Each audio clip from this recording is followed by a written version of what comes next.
Hi everyone, welcome to our YouTube channel keep it simple. आज की video में हम बात करेंगे भारत के फॉरेन रिजर्व्स के बारे में, जो कि लगातार 10 वीक से गिर रहे थे, लेकिन पिछले वीक में इसमें बढ़ोतरी हुई है और ये 4 बिलियन से ज्यादा से बढ़कर के अब लगभग 597 बिलियन यूएस डॉलर तक पहुंच गए हैं। तो आज के वीडियो में हम इस टॉपिक को डिटेल में डिस्कस करेंगे और ये भी बात करेंगे कि भाई फॉरेन एक्सचेंज रिजर्व में क्या क्या कंपोनेंट्स इंक्लूड किए जाते हैं और दूसरे देशों का फॉरेन रिजर्व के मामले में क्या हालचाल चल रहा है। और ये भी बात करेंगे कि भाई आखिरकार फॉरेन रिजर्व को यूज कहां कहां किया जाता है। और आगे बढ़ने से पहले अगर आपने अभी तक चैनल को सब्सक्राइब नहीं किया है तो प्लीज सब्सक्राइब करके हमें मोटिवेट कीजिए। तो सबसे पहले अगर बात की जाए लेटेस्ट डेवलपमेंट की, तो आरबीआई ने 20 मई 2022 को जो फॉरेन एक्सचेंज रिजर्व है उसका डेटा रिलीज किया है। और इसके हिसाब से जो अब हमारे फॉरेक्स रिजर्व हैं इन डॉलर टर्म्स 597.5 बिलियन हो चुके हैं। अगर हम पिछले वीक से कंपेयर करें तो पिछले वीक के मुकाबले ये 4.23 बिलियन यूएस डॉलर से बड़े हैं। अगर हम 13 मई का डेटा की बात करें तो उससे पहले ये 2.676 बिलियन डॉलर से घट करके 13 मई वाले वीक में 593.3 बिलियन पे पहुंच चुके थे, जो कि अब बढ़ करके 597.5 बिलियन हो चुके हैं। और नोट करने वाली बात यह है कि मार्च के बाद से लगातार 10 वीक ऐसे थे जिसमें कि फॉरेक्स रिजर्व में लगातार भारत की कमी देखी जा रही थी, लेकिन 10 वीक के बाद ये पहला वीक है जिसमें कि इसमें बढ़ोतरी हुई है। और अब हो सकता है कि बहुत जल्दी आपको ये 600 बिलियन का जो आंकड़ा है उसको क्रॉस करते हुए भी दिखे।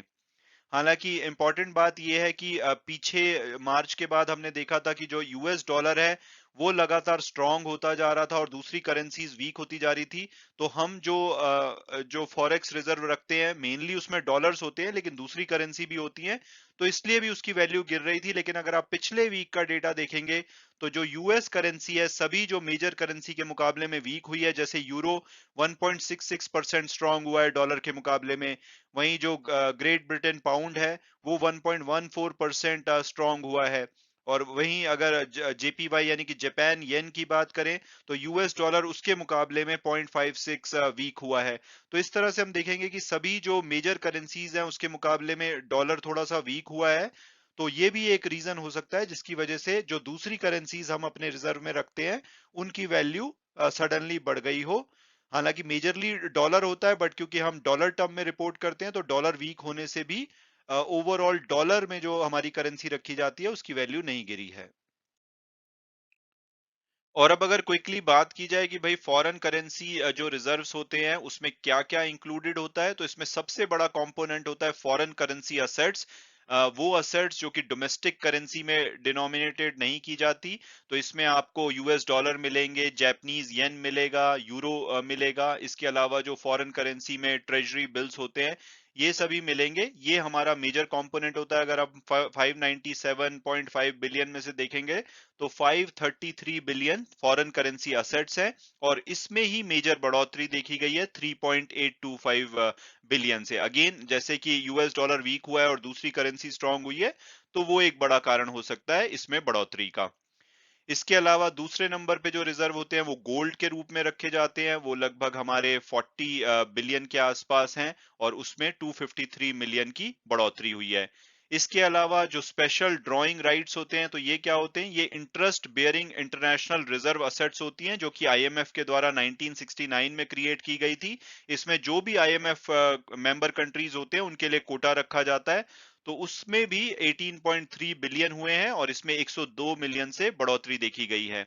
और चौथा इसमें कंपोनेंट होता है reserve position in the IMF. तो ये क्या होता है, ये होता है difference between the international monetary funds holding of that countries currency, यानी कि जो इंटरनेशनल मॉनेटरी फंड ने इंडियन करेंसी होल्ड कर रखी है और जो हमारे कंट्री का जो आईएमएफ डेजिग्नेटेड कोटा है, जो इसके बीच का डिफरेंस होता है, इसको reserve position in the IMF बोला जाता है। ये भी लगभग 5 बिलियन के आसपास है और इसमें भी 51 मिलियन की बढ़ोतरी हुई है।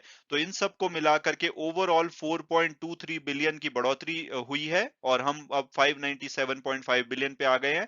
हालांकि अगर हम मार्च 2022 के एंड से कंपेयर करें तो स्टिल जो हमारे फॉरेक्स रिजर्व है वो 9.8 बिलियन से कम हुए हैं। और अब अगर बात की जाए कि भाई वो कौन कौन से कंट्रीज हैं जिनके पास की सबसे ज्यादा फॉरेक्स रिजर्व है, तो इसमें आपको पहले नंबर पे दिखेगा चाइना, जिनके की फॉरेक्स रिजर्व अप्रैल 2022 के डेटा के हिसाब से 3.3 ट्रिलियन थे। तभी ये दूसरे देशों को बहुत ही आसानी से लोन वगैरह दे पाते हैं, क्योंकि ये मैन्युफैक्चरिंग हब है, बहुत ज्यादा एक्सपोर्ट करते हैं, तो इनको बहुत ज्यादा फॉरेन करेंसी मिलती है। तो इस वजह से इनके जो फॉरेक्स रिजर्व हैं सबसे ज्यादा हैं। दूसरे नंबर पे आपको जापान दिखेगा 1.3 ट्रिलियन, स्विट्जरलैंड तीसरे नंबर पे 1.06 ट्रिलियन, और चौथे नंबर पे आपको दिखेगा इंडिया, जिनके की अब 597.5 बिलियन के रिजर्व हैं। रशिया हमारे आसपास ही है 583 बिलियन के रिजर्व के साथ। फिर आपको Taiwan, Hong Kong, Saudi Arabia, south Korea दिखेंगे। इस लिस्ट में आपको बहुत ही नीचे 13वें नंबर पे यूएस दिखेगा, और उसका रीजन है क्योंकि ज्यादातर जो फॉरेक्स रिजर्व रखे जाते हैं वो यूएस डॉलर में रखे जाते हैं, क्योंकि दुनिया का काफी सारा ट्रेड यूएस डॉलर में होता है। और यूनाइटेड स्टेट्स को यूएस डॉलर अगर वो रखेंगे तो वो फॉरेन एक्सचेंज रिजर्व नहीं माने जाएंगे। तो ये जो दूसरी करेंसी रखते होंगे, जैसे मे बी यूरो या चाइनीज करेंसी, तो उसको लेकर के ये लगभग 244 बिलियन की यूएस डॉलर टर्म्स में करेंसी रखते हैं, तो इसलिए ये काफी नीचे आते हैं। यूनाइटेड किंगडम भी 231 बिलियन के साथ 15वें नंबर पे आता है। तो अगर हम अपने नेबरिंग कंट्री की बात करें, तो पाकिस्तान, जिसके पास सिर्फ 10 बिलियन के फॉरेक्स रिजर्व रह गए हैं, और ये पिछले काफी सालों से इसी रेंज में है, रादर कम हुए जा रहे हैं। और इसके अलावा अगर श्रीलंका की बात की जाए, तो लिटरली 4 मई 2022 के डेटा के हिसाब से इनके पास कोई फॉरेक्स रिजर्व नहीं है। तभी आपने देखा होगा कि इस कंट्री की हालत काफी खराब है। ये अपने जो इंपोर्ट हैं, जैसे कि एसेंशियल आइटम के, ऑयल के, फूड के, ये भी करने में इनको प्रॉब्लम आ रही है। और अब अगर बात की जाए कि भाई हमारे फॉरेन एक्सचेंज रिजर्व के बेनिफिट्स क्या हैं, तो इसके काफी सारे बेनिफिट्स हैं। जैसे कि सबसे पहले तो जो भी हमें पेमेंट्स करनी होती हैं, चाहे वो इंपोर्ट के लिए हो, या जैसे दूसरे देशों से हमने कभी कोई डेट इंस्ट्रूमेंट लिए थे, उसके लिए अगर हमें कोई पेमेंट करनी है दूसरे कंट्रीज को, तो उसके लिए इसको यूज किया जाता है। और अब आप शायद सोच रहे होंगे कि भाई हमारे तो इंपोर्ट ज्यादा होते हैं और एक्सपोर्ट कम होते हैं, तो हमारे फॉरेन एक्सचेंज रिजर्व बढ़ते क्या हैं? तो इसके दूसरे सोर्सेज भी हैं, जैसे कि जो एनआरआईज हैं, इंडिया के लोग जो भारत से बाहर रहते हैं, वो फॉरेन करेंसी में रेमिटेंसेस भेजते हैं, तो इससे फॉरेन एक्सचेंज रिजर्व बढ़ते हैं। और इसके अलावा जैसे जो करेंसी में अप्रिसिएशन डेप्रिसिएशन होता है, उससे इसमें चेंज देखा जाता है। और हम हमने भी बहुत सारे कंट्रीज के जैसे डेट इंस्ट्रूमेंट में इन्वेस्ट कर रखा है, जैसे यूएस के, जापान के, तो जब उस पे इंटरेस्ट पेमेंट आती है तो वो फॉरेन करेंसी में आती है, तो इस तरह से इसमें वृद्धि देखी जाती है। सिमिलरली जब हम एक्सपोर्ट करते हैं तो भी इसमें जो पैसा आता है फॉरेन करेंसी में, उससे भी इसमें वृद्धि होती है। हालांकि इंपोर्ट के रूप में जो हम पेमेंट्स करते हैं, उससे इसमें गिरावट होती है।